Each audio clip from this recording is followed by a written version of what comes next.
Are you comfortable? I'm so comfortable. I love this chair. I I want a love chair that like skirt. that. What is that?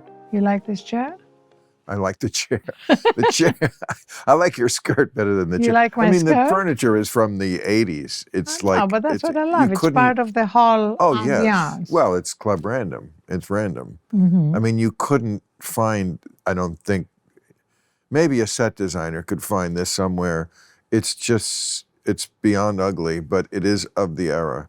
Not that I'm trying to do the 80s, because everything here is from some different, I mean, it's truly random. But you But it's remember this yours. room when I had Yes. I remember you talking to Barbara Streisand right over there in the middle of the room. Was that my 60th birthday party? Your 60th birthday. Right.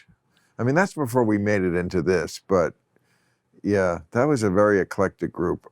But also, how I haven't been here since the pandemic, and you've built sort of, it seems to have grown. Like there's the tree house and there is the That was other always guest house, but somehow it feels there's more structures. No, I just lit them. I mean, it took me a long time to get this place. Like, I mean, even this place, which is like a dirty little rat skeller, which is what I love about it. It took me a while. I've been here 20 years. Can you believe that? I mean, and didn't you tell me that we know each other 30? 30. Because I did, and it's so amazing because Chuck and Chris, I've known them for 30 years. They were there when I did the first Politically Incorrect in New York in 1993. Oh, Chuck and Chris, the producers of this Yes. podcast. Yeah. And they were here. And Chuck told me how, remember when we were nominated for an Emmy for Strange Bedfellows that we did with Al Franken? I blocked out the Emmys, Arianna, Okay, but I know, but I'll take your word remember for it. that. I don't know. I've been nominated for 40 of them, I so know, they all I just know. kind of go into one. But that was the only one I was nominated for. So Right. When you and Al Franken did Strange Bedfellows. Bedfellows, Yes. as part of Politically Incorrect, Right. in bed together. Right. And I said, Chuck reminded me that I said to him during one of the intermissions, I said, Chuck, I just really want to get out of here. And he said, great. He said, I'll drive you home. I said, really? So he drove me home, and he and my mom and Agapi, my sister, sat down and had dinner. Really? Instead of watching the rest of the Emmys. And my mom, do you remember my mom? Of course. She loved you. My mom loved you, and my daughters loved your girlfriends because they always felt that they were more their age. Well, they were. Still are, but And they talked to them instead Right. of the older people who ignored I mean, them. that's been a long time since I brought girlfriends around to you. I mean, it's been But it's been a long time. It's I know. 30 years. I You know. used to bring I know. girlfriends Oh, around. I think- Actually, I hired one of them. Do you remember your science girlfriend? Of course. So I hired. I mean, of course. She was amazing, gorgeous, brilliant. Mm-hmm. And I hired her to be a science editor at the Huffington Post. And Yes. remember, she launched this series, which was, I think, your idea, I Talk pro- Nerdy yes, to Me. I produced that. Yes. So what happened? Talk Nerdy to Me, such a great franchise. Yeah. We probably shouldn't get into all this. You're right. Beautiful and brilliant and absolutely made to be a science communicator. I've always felt that, I mean, she had not even thought of that career. I said, this is what you should be doing.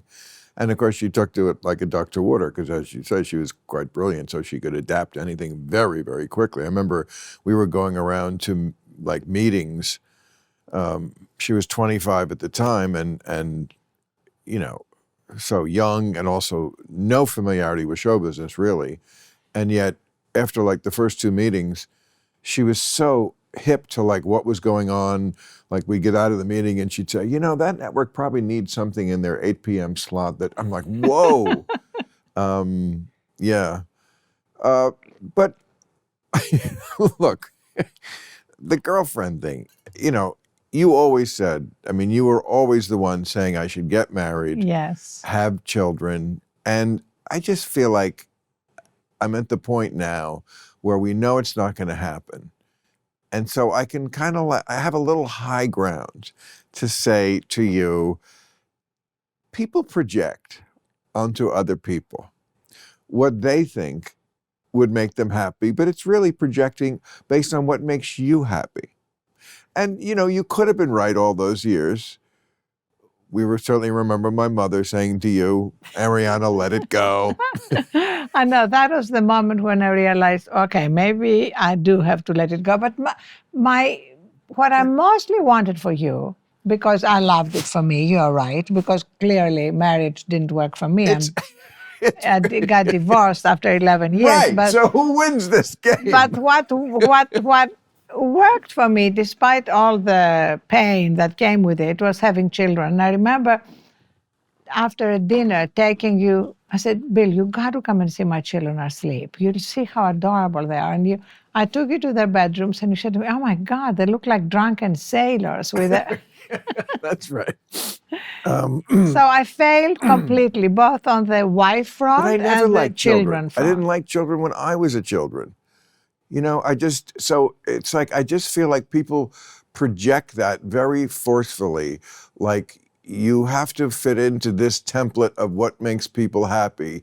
And I just feel like now that I'm, 45, I can look back and say to you, you were right and I was wrong. I don't want to put it that brusquely, but I know me, people know themselves, and no matter how much you want them to be happy from the things that make you happy, that's not what makes me happy. And of all people, I feel like you should know that, because you're seen as sort of like this, what do you call it? Chameleon.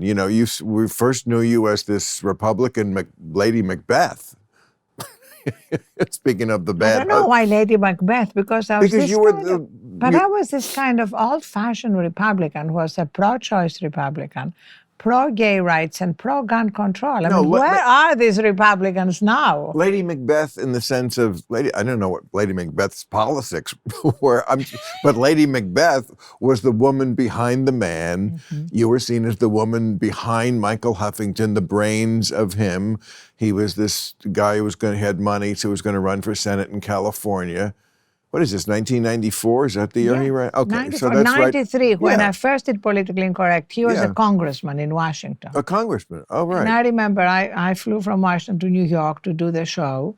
94, he ran for Senate against Feinstein. And it seems unbelievable now that although he lost by a tiny percentage, like 1.5% or something, which seems incredible now when nobody can unseat Feinstein. Even though she's... So he ran against Feinstein? Yeah. Who's still there? Well, he first ran for the Republican primary, won the Republican primary. No, she's still there. And then ran against Feinstein, who is still here. Right, there. I'm saying. She's... And now people are, even though she still hasn't said she won't run again. I think she did, but then she forgot. Not really, yeah. I mean, whenever that ageism issue comes up, of course, it's... one of my pet peeves, but I always do make the point that it's a case by case. So if I'm defending somebody for the charge of ageism, I make that case. But I also, would like to think anyway that I gain credibility by also ceding that case by case. There are people who do fucking get old, and it shows. It's just not Joe Biden right now. Maybe it will. Maybe but not yet. We're projecting on that. Maybe 86. How could he do it? He'll be 86 by his second term. There are people 86 who are completely there. Completely. And can do everything, and even 96. So we're basing an individual on the odds, basically, and how other people treat themselves. I don't know. I just saw him walking back from Ukraine and Poland, and he's very slender. I mean, he was always sort of gaffy, and I don't know. So, but Dianne Feinstein, yes, is definitely that case. It's a case of get off the stage, because, yes, your marbles are somewhat scrambled. No, it is, you're right, it is case by case. I mean, I saw Norman Lear the other day. He's actually 100. And it's kind of amazing. His mental clarity, I mean, Yeah, I had, yeah. his hearing is not what it was, but for 100, it's just Yeah, I was at dinner with him at Rob Reiner's only like a couple of years ago, and I don't even remember a hearing problem. It just was like another person at the table. There was no, I forgot his age. You know, I knew it, but, you know, because of the way it's about like the energy you project. And he, you know, he does not project an old energy, and it's not a dodderingness, it's not a faultingness. You know, he doesn't forget things. I do, but it's the pot, it's not the age. I promise. But you know, because I come from Greece, as you know, this accent is No, Korean. Yes, I I come was from wondering what Greece. that funny talk of yours was all these years. Why does she talk so funny? Oh my God, you think you know a person, and after 30 years, Greece, Greece. So in Greece, you home know, of democracy. actually in Greece and yogurt. In Greece, you know, they revere old people. You know that Most of the world does. yeah, you know, Japan, Oh, Greece, India, India, a lot of the anywhere, world. anywhere but stupid America, South America, everywhere. Indians, everybody reveres old people because they get the most like intuitive thing to understand about life is that, yes, you're beautiful when you're young and you're wise when you're old. Now, of course, there are variations in that. There are ugly young people and there are stupid old people. And sometimes they're combined in a person and you don't want anything to do with that person. But in general, we get it that even if you're dumb when you're young, you just see the same patterns enough. That's what aging is. You've seen this movie before, so you don't walk down a completely dark corridor. You're actually walking with some light helping you along the way, and so you make better decisions. But you also It's know obvious. what doesn't matter. That know, too. it's That's a like, decision. I think it's like you are. That's I mean, the most I'm important. 72 now, No. and From Greece? and from Greece. You know, you're finding out things about me. And during the pandemic, you know, I was sheltering in place in my home here, and I went through the garage where I found all these old journals. And it was amazing seeing all my fears and worries as a young person. Right. And thinking all these fears and worries for things that largely never happened. Exactly. And now there's this liberation that you don't have to look over your shoulder for approval. You're not constantly trying to make something happen. It's actually, I wouldn't want to be 30 again. I wouldn't. I say the same thing. I would if I had this brain in my body. But you If I had, can't. I know. But if I had to go back to the old brain, no, it would cause too much pain. And you had a lot of things to worry about when you were young. I mean, you were a poor black girl. No, that's wrong. I'm sorry. I'm reading from notes.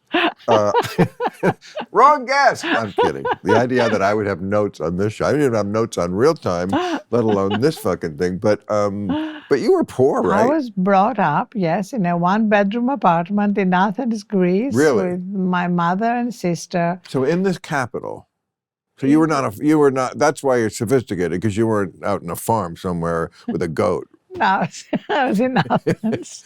Well, No, the best thing that happened to me in my life is my mom, because she, when I saw a picture of a magazine that had Cambridge University on the cover, something made me say to her, I want to go there. oh, right. And everybody I said that to said, don't be ridiculous. That is amazing. You don't speak English. Right. You don't have money. And it's hard for English girls to get into And Cambridge. now you've got one out of those two. You're rich as fuck now. And so my mom said, let's find out what you can do. And I took my GCs at the British Council. And anyway, I got into So how did you Cambridge. learn English? I bet you're watching rap videos. Oh no, those are my Just girlfriends.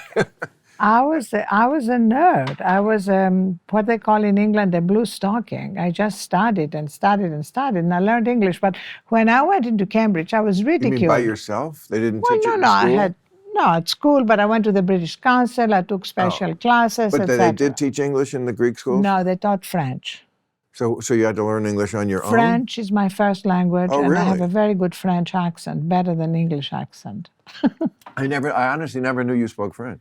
Yes, Wow. we speak French. Or maybe I did and I forgot. I blame the pot. But I probably did know that.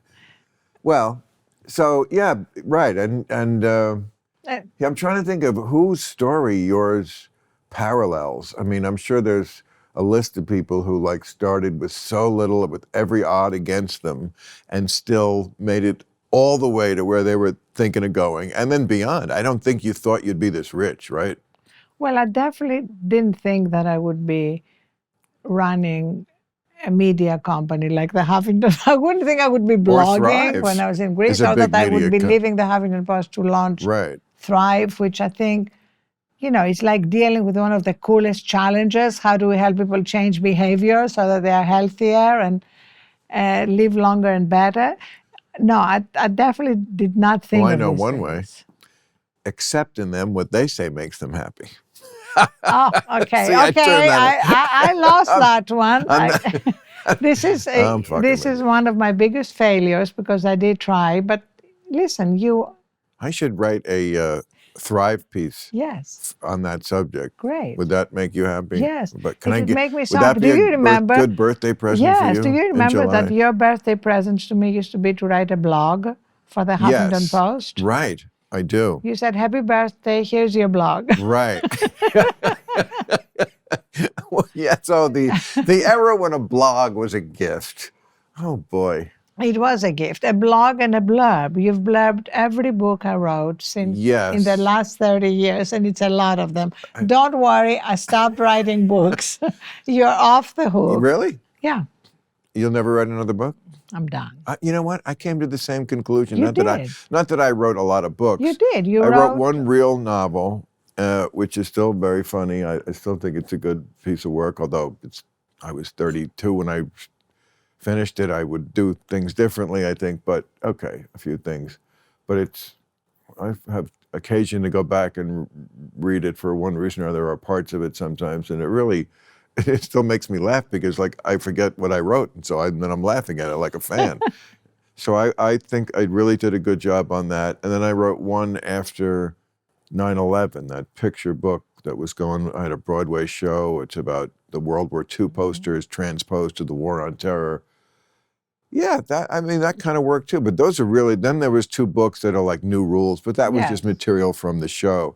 So I'm not I was never a big lover of putting out a book, but especially now when reading is just such a lost art, I just feel like so much effort goes into putting out a book, selling it, and I mean, a novel, not that I would write another novel, but that would be what would be fun for me to write. Like if a novel sells 50,000 copies, it's a huge hit. success. 50,000 in a country of 300 million people, well, children. Okay. Well, if you look at the English-speaking world, it's even more millions. Right. I mean, people, but especially in America, and I guess it's the world now, but people don't read, they scroll. They scroll. Well, our attention Yeah, it's like, has been hijacked. I mean, you and I agree on the impact of social media and technology and what's happened to our attention span, which is now it's shorter almost, than that of the goldfish. Did you know that? what's this? Our attention span is shorter than that of the goldfish. I'm sorry, I wasn't listening. No, well, how do they measure this? Oh my What, God, like, very what is- clearly, very what is- how do scientifically. I know how they can do it with us, but how do they get it from the Okay, goldfish? here's another stat that I think you're going to like more. This was a study by Harvard and the University of Virginia. They put people into a room and they told them for 15 minutes, you can be here alone without any of your devices, or you can get electric shock. And Yeah, I heard this. 67% of men chose electric shock. Men? Men, 25% of women. The wiser sex. I love when the weather starts to warm up. It's one of my favorite parts of spring, and Sunday Lawn Care makes it easier than ever to enjoy. It's time to reclaim your weekend. Sunday Lawn Care can take one thing off your to-do list.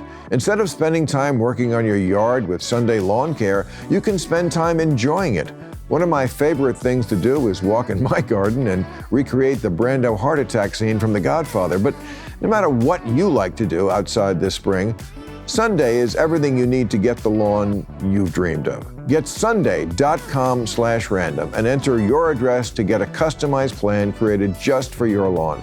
No trips to the store or hauling heavy bags since they ship straight to your home. You just need a hose to apply.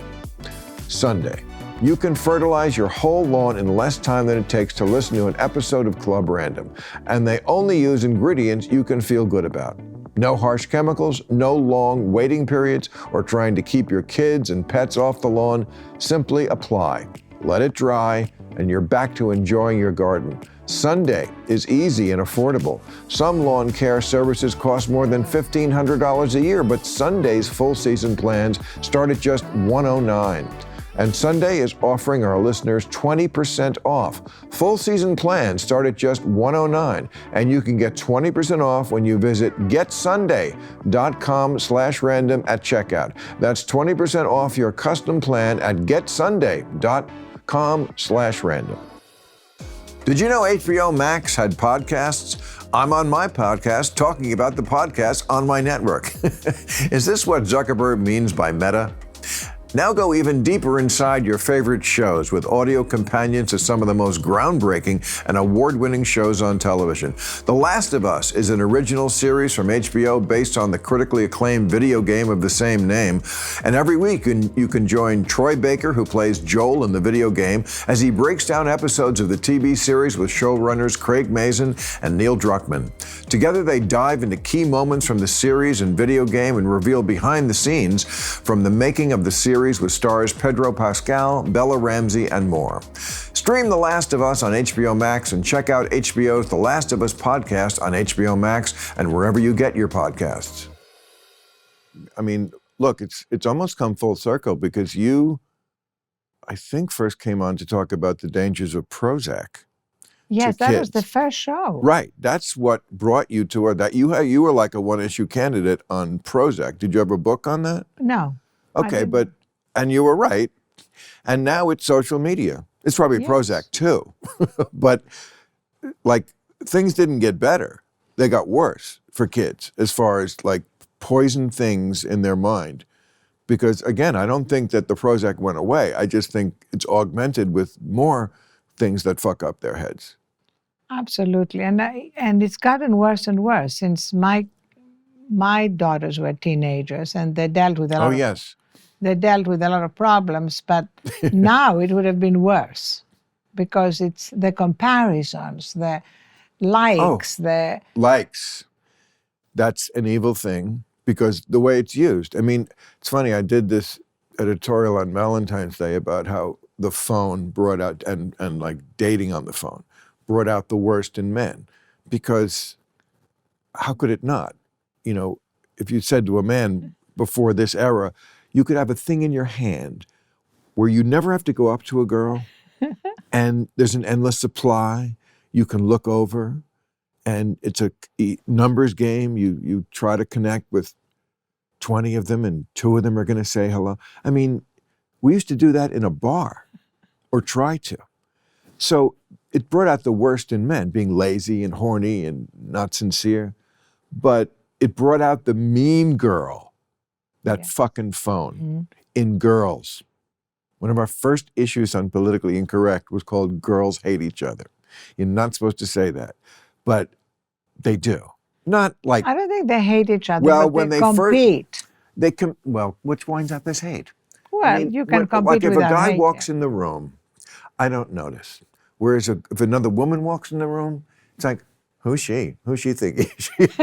Oh, she thinks that's a great outfit. You know, I mean, like there's this immediate hate is, you know, we're making comedy here. So do all women hate each other? Of course not. But there is an immediate suspicion and wariness very often among women that just, men are just, we're just oblivious. Like it's a guy, who cares? I don't want to fuck him, so I don't want to know him. I got friends. It's like, I don't know. It's just a guy. He's of no relevance to me at all. You know, that's how guys think. Well, I don't think that's how all guys think. I think that's how you think because you're successful, you have gotten wherever you wanted to go. So if No. men are on the make, No. they're more If competitive. I see a guy, when I was 20, if I saw a guy and I don't know who he is, I'm not trying to know who he is. He's nothing to me. I'm not jealous of him. There's no competition. Just like, get out of the way. You're blocking that girl I'm trying to look at. You know what I mean? That's all it is.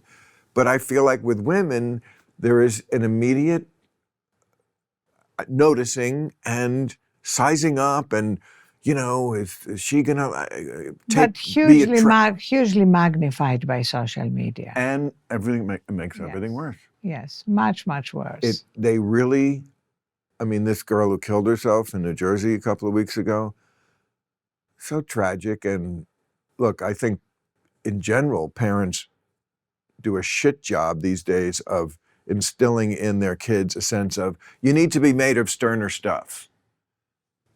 Just in general, that general note. Yes. That's never what they teach kids. It's just like, how can we bulldoze, they call them bulldozer parents, how can we bulldoze all obstacles away from you before you get there? And, but I agree that this social media stuff I can see how it could have driven me to suicide, because at least in school, if you are bullied, you go home and you can shut that off. Yes. Here you get no break. The phone follows you everywhere, and it follows you forever in life. Something you did in 8th grade, I remember when I was going off to college thinking, this is awesome. I can reinvent myself. Nobody knows me in Ithaca, New York. I am completely new to Cornell. Blank slate. I can be exactly a blank slate. I can be James Bond now. And there was one kid from my high school class who was also going to Cornell. So I had to kill him. After I did that, I just felt like this, and of course it was so stupid. Like in 2 months I became James Bond. No, I was the same fucking clueless loser dork I was in high school, inept with women and just young and dumb. And Cornell soon found the same person that I was in high school. But with the phone following you, anything you tweeted, and they'll go back to 8th grade to get people. They are. Well, that's something that we have to change. I think it's changing a little. The idea that we are going to be judged by the worst thing in our lives. Yes. Especially this whole idea of the content collapse, that it doesn't matter what else you've done, you're going to be judged by this, as though this was the first thing you've done on the subject. Right. Yeah. That for me is the worst. It's actually fundamentally against everything that civilization is about, which is progressing, growing, becoming better. Right. Yes. It's like the idea now is that there is this kind of frozen ideal, arrested development. Yes. And it's something which I know you've said so much against, but right now there is a moment when things can shift. I'm optimistic about it. But we can't just let it continue. Well, I hope you're right, but what the demarcation between when it went bad to from the frying pan to the fire is, Jonathan Haidt says, 2015. That's the beginning of Gen Z. It's maybe even a little before that, but it's also Trump announcing for president drove people insane for good reason. But around then, there was a whole generation that only ever had the phone. The smartphone comes out, I think, in 2009. Mm-hmm. Okay, so by 2015, if you're a 14-year-old, you have a phone. You've never really known adolescence without this element in it. And we thought Gen Z was going to be a backlash against the millennials, but it turned out they just did it even more. The fragility, the oversensitivity, the insanity just got crazy. The millennials seem sane, I guess, like all generations do. As you get older, like they get wiser and people get nuttier. And it's Gen Z these are and they feud now with the millennials, you know. Every generation does this, except Gen X. Nobody ever fights with Gen X. What's up with that? Why did they get such a complete pass? You know? But I think there is kind of a lack of sense of history. Oh, And if you think of it, I mean, you and I have total different views on lack. spirituality. But if What? you on spirituality, Oh, you know, spirituality. okay, here it is. My I'm bringing favorite. it up. I know. First wives and children, then spirituality. Well, just tell. Here, I'll go Yeah. along with anything if you could just define it. And I know you've written whole books about it. I read The Fourth Instinct. I know, which is amazing. I Right. think only another 3 people have read it. But, you know, it was a long Okay, time the fourth ago. instinct. Let's define it. Let's define it for a minute. So, most behavioral psychologists and sociologists, etc., talk about 3 instincts, right? Survival, Right. sex, and status/power, etc.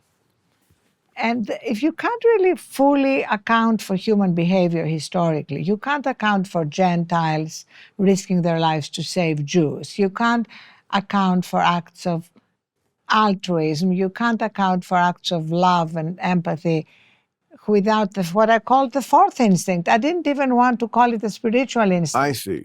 You know, I just want to say there is an Like instinct compassion. that transcends our So- first 3 instincts, which are all about Right, yes. ourselves and Now it's doing our coming back lives. to me. That's it. So I deliberately didn't call it Right. spiritual Right. instinct because it doesn't matter what the hell you call it. But then why do we use that word? It Because doesn't when matter. The point is that I wanted to reach people like you, which I failed to do, but I wanted to reach intelligent people who turned against organized religion, which completely understand, and threw the baby out with the bathwater. I totally could get on this page. It's just, and I think I'm Wow. I think I'm already there in the sense that I also believe there is something past those first 3. Yes. You know, humans do cooperate. Now, you can make the case that they're doing that for survival. I've heard that. People have studied that and come up with that conclusion. It actually helps us to survive, of course, and we know it often does, to cooperate. And that's what, you know, I mean, that's what that book 'Sapiens is so great about explaining, is that, you know, chimps can only cooperate up to like 80 of them because they don't have basically lies and myths. And when you get stories, and so you can get, you know, Catholicism, you get 1 billion people to believe the same story, you can get them to do anything, like attack Jerusalem and take it away from the invaders, you know, stuff like that you couldn't get chimps to do, which I think says a lot about for the chimps. Let's just talk about what is at the heart of every tradition that is like, didn't become organized religion, but it's just like a fundamental tradition around redemption and forgiveness and things that if we can recover them, it's going to be much easier to get away from this insane cancel culture. You know, you did something when you were 18, therefore you are forever a pariah to be ostracized. But at the heart of every tradition, whether it's Zen or Buddhism or the esoteric Christian traditions or Taoism or anything, is the same belief that we all have this place of strength, wisdom in us, and that most of the time we don't live there because we're very fallible human beings. Most of us have strength and wisdom Inside us as a birthright. We don't tap into it and we don't live from that place, but we have access to that place. But in order to get I'm there, not sure everybody has strength and wisdom. I gotta say, Inside and no us. insult to anybody in particular, but I just think there's lots of people out there who don't have a hell of a lot of strength, and that's probably most of us. Because if you put us under, you know, pressure, the plane that crashed and then they ate each other, you know.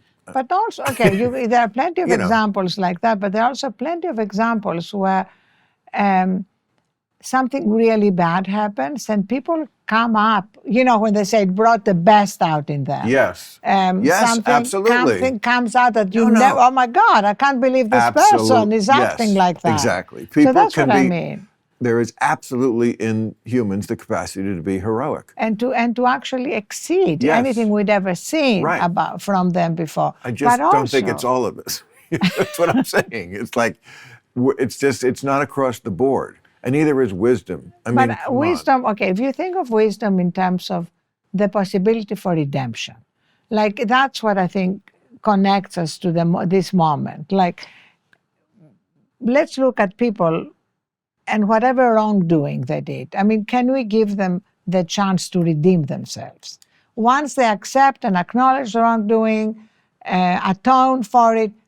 But if we foreclose the possibility of redemption and growth, then we're really you're preaching to the basically choir. giving up on our humanity. Right. So this is one of my big I know, gripes and you've with, done an amazing job on that. with the No, I woke. love it. I can't tell you how happy it makes me to hear you like pile on the woke bullshit, which this is, as you are. And if you don't know that's what you're doing, you are. Yeah, but I want to do it from also a place of our fundamental humanity. If we give that up, we give up our humanity. Yeah, we're not the ones being inhumane. It's these mean girls.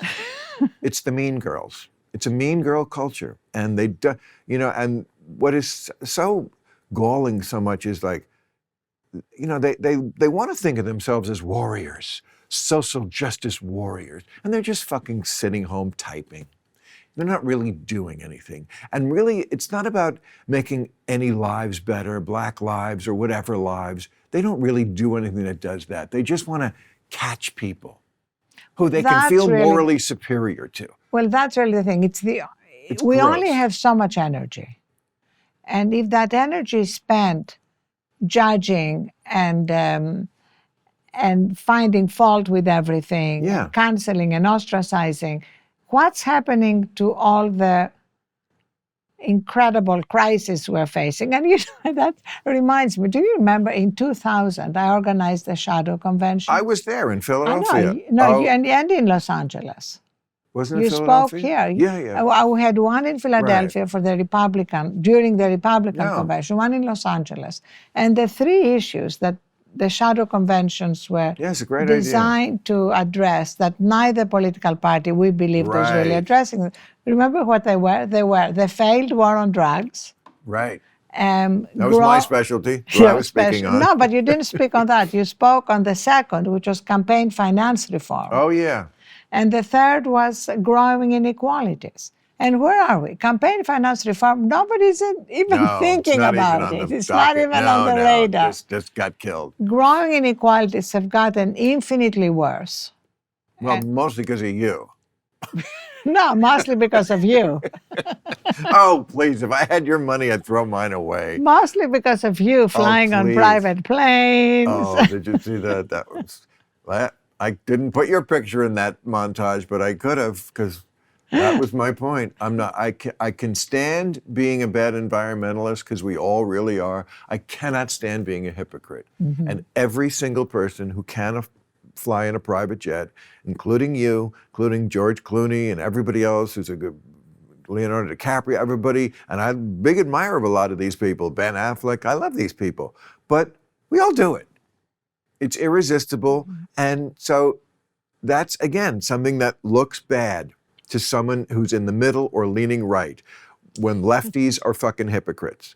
So I just really wanted to make that case. Yeah. And we all do it on whatever our level is. I mean, if you drive a car to work, but you could take the bus, you're just doing it on a budget.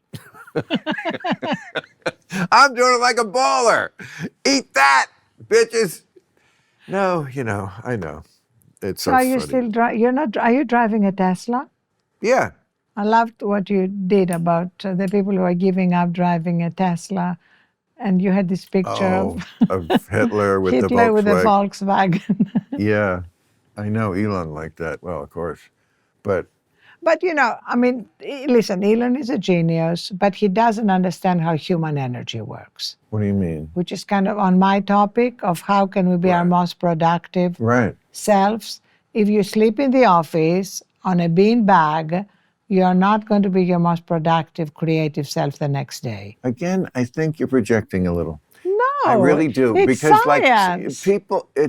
it's science that you get the right amount of sleep. That's Yeah. science. But there's also variations in the human, Yes. some great variations. Not often, mostly we do need 1.5% of the population has a genetic mutation, and they don't need a lot of sleep. Okay. Elon may That's be probably one. him. Elon may be one of them. But the Then problem maybe the is, beanbag chair brings him back to his Fine. childhood and he sleeps like a baby in it. okay, perfect. But he's also expecting his employees to do that. And not all of them have a genetic mutation. I don't think he's expecting them to go that far. He's Well, expecting he's them to expecting commit them to be quote unquote hardcore. If we're talking about Elon Musk and Twitter like this, I happen to like him. I don't care who fucking knows. No, I like him And too. yeah, I'm sure.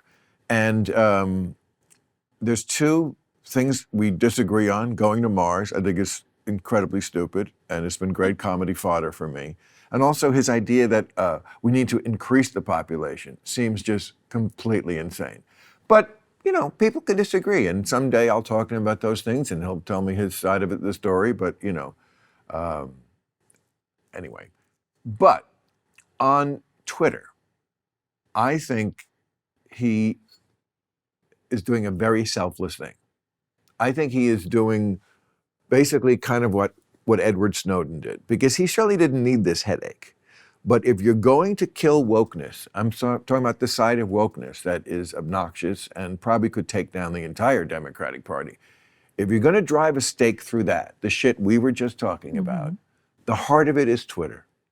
You got to cut, that is the place where all the canceling and the hating is rampant. But look at what he did. Okay, but I'm just saying that. He removed from Twitter journalists who disagreed with him.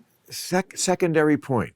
My point, the view from 30,000 feet point is that Twitter needed to be taken over. It wasn't going to go away, and it's this thing that people use for hate. I mean, I remember when it was first out, I loved it because it was a place you could be irreverent.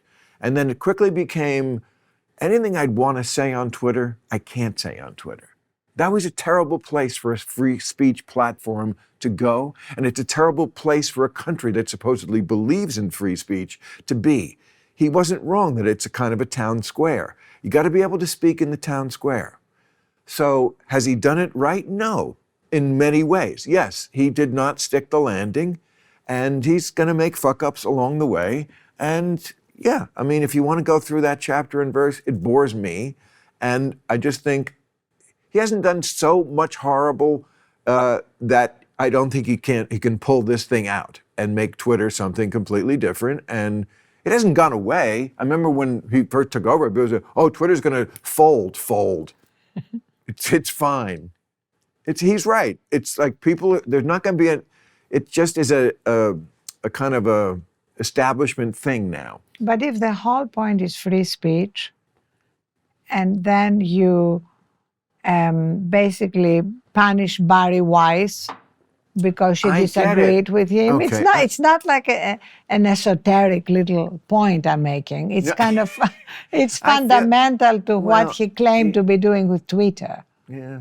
Anyway, actually, speaking of he's absolutely he has stumbled along the way and sometimes been his own worst enemy. But I don't feel like it ever comes out of a place of terrible maliciousness. He's an impulsive I'm not saying at all. He's an impulsive genius kind of guy. It's not going to, love travels on a gravel road. What can I tell you? Speaking of which.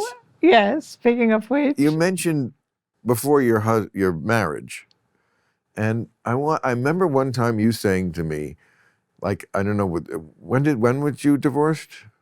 Oh my God, I remember so well. I divorced 1997. Okay. And I moved from Washington to LA for my divorce, my home that you've been to many times. The furniture that I've christened. Furniture that you've christened.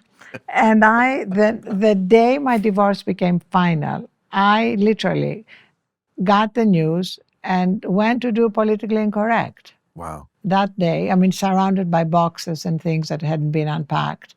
And then the next month, I had a Thanksgiving at home, and you came. You went to the children's table and you sat down and you said to my 8 and 6-year-old, said, so, okay, are you ready now for your mom to start dating? I did. Well, you can't shield the kids too much. That's my point. You But wanted them to be resilient. what did they say? They cried. They did. You made my children Oh, cry. I'm sorry, but they came out better for it, didn't they? But I remember you saying to me, I asked you, like must have been right around this time, could have been that day, like, are you like really broken up and emotional? Are you a wreck? And you said to me, no, the hard part is the 2 years before this, when you're Yes. trying to make it work. Yes. And I just thought, Wow, yes. that is, you remember that? Yes. And I remember just thinking, wow, that is exactly why I never did that. And for some people, it's 10 years. For some Some people, people it's 20 years. It's forever. Yeah. Because it's a codependence and they can't break it. And, I mean, I know what it's like to be that way with someone where you're not happy, but you're like in this exquisite pain if you break up or if you're apart and you're trying to get them back. It's like the worst place to be, I've found, psychologically in life.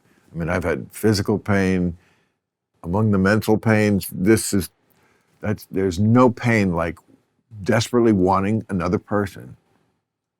And it's not like anything else in life because it has a choice.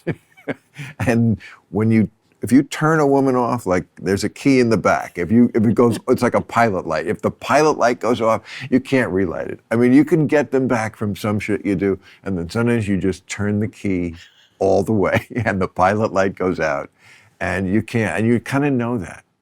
And like we were saying about, I would never go back to 30, just to avoid that kind of thing. That's the kind of thing that happens around 30.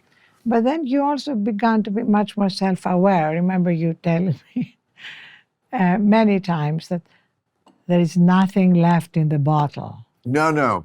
Do You you almost remember got that? it right. No, you said there is a little bit left in the bottle. No. Okay. I'll How tell you is what it? it is. There's when you meet somebody, Yes. the sex god in heaven or Mount Olympus, wherever the sex god Sex is, goddess. knows there are a certain number of fucks in that can. Yes. It might be 5,000. It might be 5. I don't know if it's ever going to be unlimited, but if you spread it out enough, it could be. And that's the point. It's how you spread it out. If there's 5,000, it could last forever. But at a certain point, There's nothing left in the bottle. you're hitting the bottom of that can. Come on. I know there's one more in there. Come on. That's what. And I stand by that. I don't think I was wrong about that one. But you know what is great? I don't think you hold any bitterness towards anyone you've been with. Am I right? No, I'm bitter at myself for a couple because why did I enter into that relationship? Wasn't very wise of me, kind of thing. But not at them. I don't attract bad people like women. I always wanted to. I always wanted to attract the bad girl, the slutty one who'd be easy and fuck me right away. No, that's not who I attracted. Basically nice people. I guess opposites attract, you see. So that was not really a thing. But I think, it's so amazing if you think of it, not to be carrying bitterness and resentment. So many people and I don't think a lot of people are resentful of me either. I mean, I'm pretty good friends with all my exes and But that is such a gift. I mean, especially if you look at the science of health, resentment and bitterness and not being able to forgive. Right. They affect your immune system. Right. They Yes. increase your stress levels. Of course. There is a new study that came out that if you're incapable of forgiving, it increases your cholesterol levels. I mean, this connection, I'm fascinated by. Well, cholesterol is not a bad thing. You need No. cholesterol to live. So I don't. Well, it's good for your brain. Oh, it's good for. I mean, it's basically what the body repairs itself with. You need cholesterol, yes, and your brain. It's just a question of Obviously, too much, but it's like if you have a lot of inflammation. That's what I mean. I right mean, inflammation. these emotions create inflammation. Yes. Well, there's something, sister. We definitely Agree are on. completely on the The same. three fates. The same. The three fates Yes. of your health: sugar, Oh, sleep, stress. Yeah, that's the first thing I said on the first show, the last show before we all went inside in 2020, March of 2020. The last show we did was March 13th. After that, we were no show, and then we did it from here. Yes. Oh, Christ.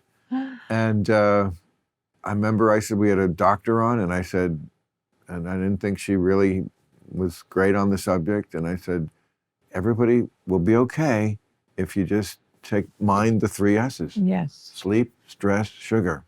And of course, no one listened to me, as no one ever does. And the people who were lauded as the great leaders of our medical establishment during the pandemic, they never said something like that. I never heard Dr. Fauci say something about sugar or sleep, or maybe you shouldn't be putting on weight during a pandemic which kills overwhelmingly obese people. But this is an ongoing issue. It's not an issue that ends with a pandemic, because sugar, stress, and sleep deprivation affect every disease. They affect cancer. They affect absolutely. Obviously diabetes, Yes. but they affect every Yes. disease. And here's what I love about the work I'm doing now is that with micro steps, you can begin changing things. It doesn't have to be big New Year resolutions. I'm going to give up sugar forever immediately, or sleep for 8 hours. It's just like, what are the little micro steps you can do every day that become healthier habits? And we've seen amazing success with people when they start on the journey. And that's why I'm such an evangelist about that. Well, I'd like to masturbate more. Can you? Is there a micro step for that? Step program I can get on? I really think you're an expert. I enjoy it. I feel it relaxes me, and yet sometimes I get to the end of the day, and I've only done it 3 or 4 times, and You're not prioritizing. I'm not prioritizing. I think the other thing is that you can habit stack. Maybe there is a habit you have. you can. We all need a hobby. You can habit stack that. You know? Okay. So, but I always wondered about that divorce because, he's gay, right? He came out as gay. He came out after. as gay. Yes. And I'm fascinated by the and it's a common, yeah, like more common than you'd think. I can think of 3 or 4 right off the top of my head, very successful men. I don't think it's a secret that the head of my agency, I think both heads of the agency, very successful, great guys, but they were heterosexual until they had children, and then I hope I'm not saying this out of school. If it is, we should cut it out. But isn't Fareed Zakaria, or is that? No, he's public about it. Is that public? Okay, yes, another one. Had a family, had a wife, and then and I think this is your husband, and I don't get it. Now, I'm not saying I'm the machoest guy in the world, but I cannot understand this on any level, how you can I was either going to take up skeet shooting or guys. But there is a continuum, I'm told, and you're at the extreme. And you cannot imagine. And there are people who also, yes, I think it depends true. on how you are brought up. So that's the explanation is it's a spectrum. It's a spectrum. And it's also like where you were brought up, when being gay may have been inconceivable. And so any feelings you had were completely suppressed. And then at some point it became more and more conceivable. Here's the difference between liberal and woke. Liberals, I think, I still consider myself old school liberal mostly, believe there is a spectrum of sexuality. I think a conservative would say, no, there's men and women, and you're either a heifer or a hog, whatever the terms for animals You're either a sow or a bull. I don't know animals. I was not raised on a farm, but you get the point. But a liberal says, no, of course there is a spectrum. Woke takes it 10 subway stops too far to every child that is born is jump ball. A penis is one indicator of something. It could possibly be a male, but I mean, as opposed to, you know what, the default setting is generally penis male, okay? So we accept that maybe there's a mix-up at the factory once in a while, and, this is not going to be how it's going to come out, or the kid is gay, which is a variation, but still a male. Right. So can we wait on this as opposed to making people at medical schools apologize for saying the word woman?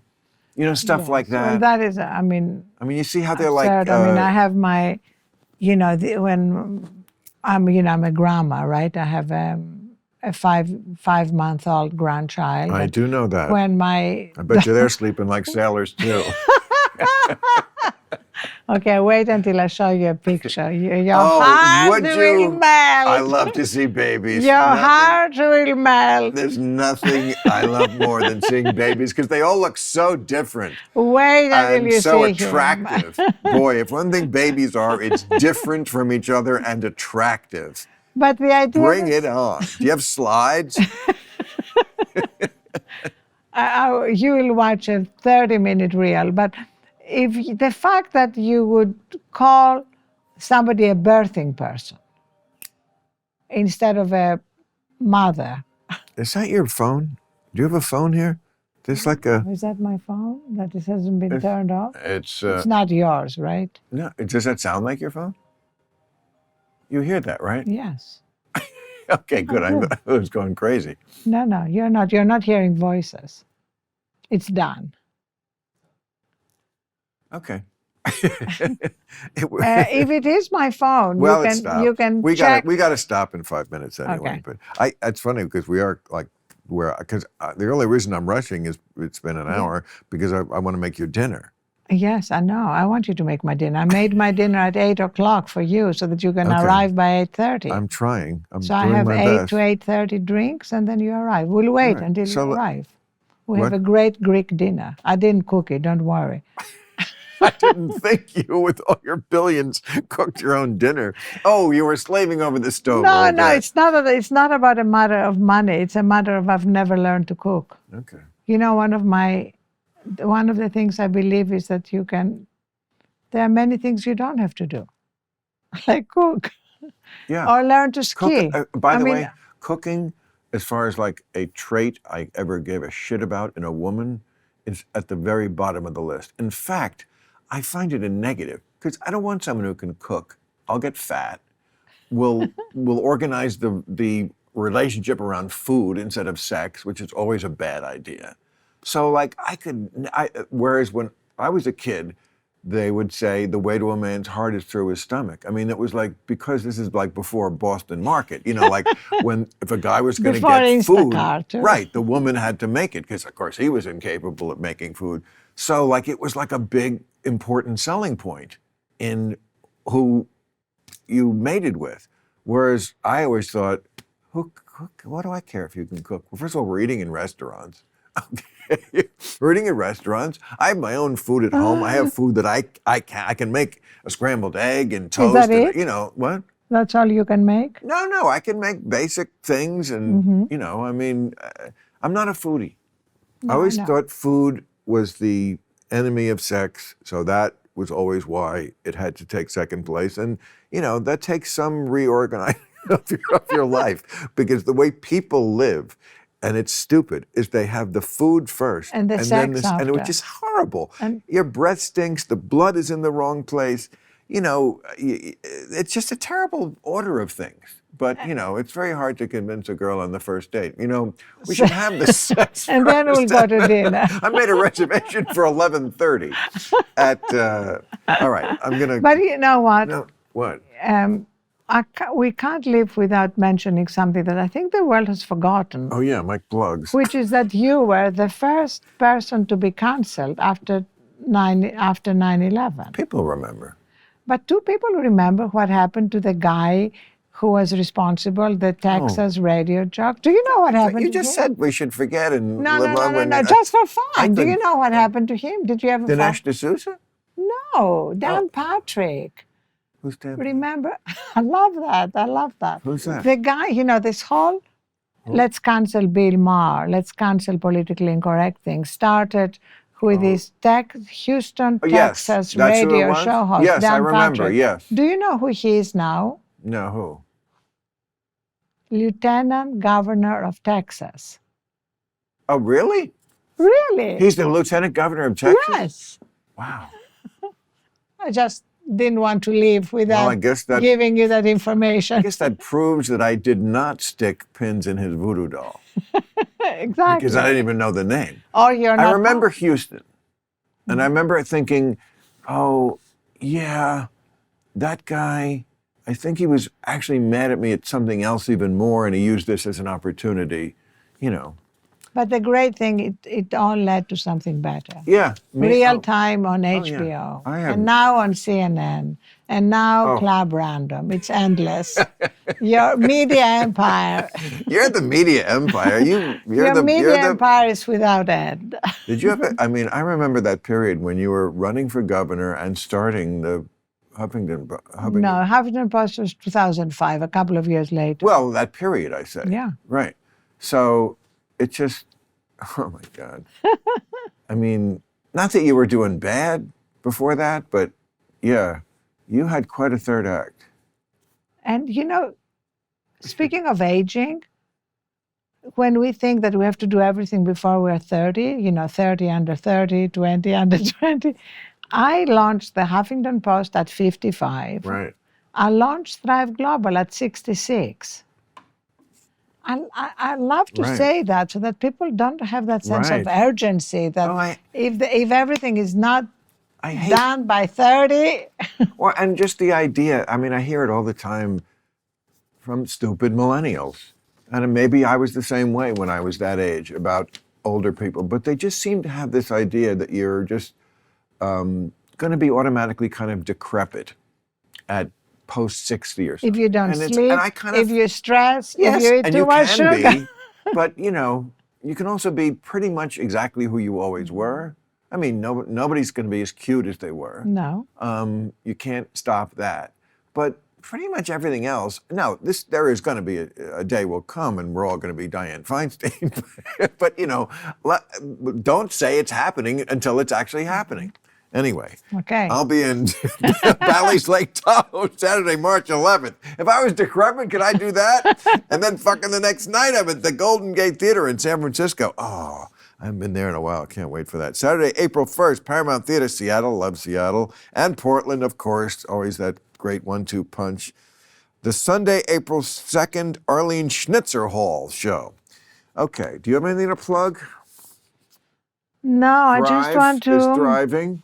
Thrive is thriving. I just want to say how happy I am to be here with you 30 Me years too. after Oh we my met. God. 30 years of friendship that I Yeah. treasure. I'm sorry. But- I'm sorry I pushed you to get married. I was fucking with it. Wait.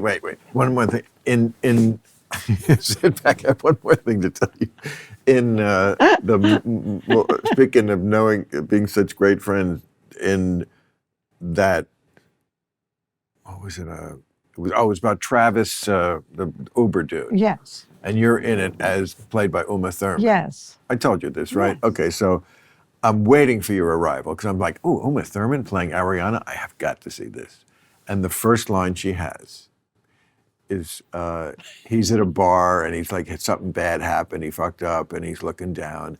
And you walk over, Uma, as you, Travis, the bad boy of Silicon Valley. And then he's like, Arianna, please, I had a bad day. And he goes, oh, bad day. I've had to have lunch with Pat Buchanan and Bill Maher. As if you had to. It was both stupid, incredibly wrong, somewhat insulting. Something I would but never also have said. Laugh out loud funny. That they thought that was your attitude toward me, that you've had to have lunch. I hope you haven't ever had to. Oh my God, I never. know. It's And just what I so love is that when we have We normally have breakfast at 1 p.m. Yes, we are two people who can have breakfast at any hour. That's true. Yes. All right. Your time is Thank done. you. Club Random. Thank you. I'll see you very soon. See you at dinner. Yeah, That was I could do that. great. I could do it for 3 hours with you, but. Club Random.